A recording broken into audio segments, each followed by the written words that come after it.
Patuloy ang pagbuhos ng panalangin para kay Comedy King Dolphy na ngayon ay bumubuti raw ang lagay matapos sumailalim sa dialysis. Isang espesyal na parangal naman ang iginawad ng lungsod ng Maynila sa Hari ng Komedya. Narito ang report ni Mark Salazar. Nasa critical na kondisyon pa rin ang Comedy King na si Dolphy sa ICU ng Makati Medical Center. Pero bahagya raw bumuti ang kanyang lagay matapos sumailalim sa dialysis kahapon, ayon sa kanyang anak na si Rolly Quizon. Sa pamamagitan ng naturang medical procedure ay nasala ang toxin sa dugo ng veteranong aktor. Nabawasan din daw ang panginginig ng kanyang katawan. Ayon sa isa pa niyang anak na si Eric Quizon, mahigpit pa ring binabantayan ang platelet count ng kanilang ama. Marami ang patuloy na nagdarasal para sa kanyang paggaling. Ang mga dating katrabahong artista hanga sa mabuting kalooban at talento ng Comedy King. Mabait siyang tao, sobra. He's a gentle, generous person and talagang a true artist. Nalulungkot ako hanggang ngayon, pero just praying even for his family. On a personal level, actually he touched me because of his simplicity. He's being very quiet, he's humble.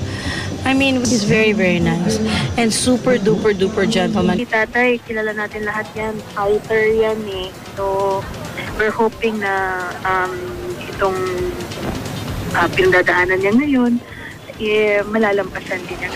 Pati ang presidential sister na si Bolsie Aquino Cruz nagpahayag ng suporta sa pamilya Quizon. Nanawagan din si GMA Network Chairman and CEO Attorney Felipe Gozon sa publiko na patuloy na ipagdasal si Dolphy.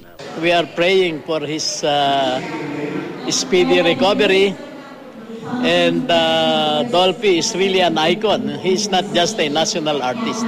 Sa gitna naman ng debate kaugnay sa paggawad kay Dolphy ng National Artist Award, iginawad sa kanya ng lungsod ng Maynila ang parangal na patnubay ng sining at kalinangan.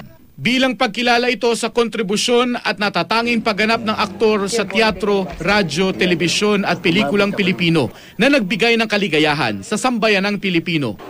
Sa isang seremonya, tinanggap ng anak ni Dolphy na si Vandolph ang parangal mula kay Manila Mayor Alfredo Lim.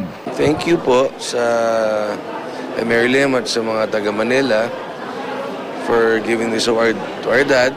Balita ko ito pong award na ito ay pinakamataas sa Manila. Bibigyan ng tao naman ang nabibigyan ng ganitong parangal lang, di ba?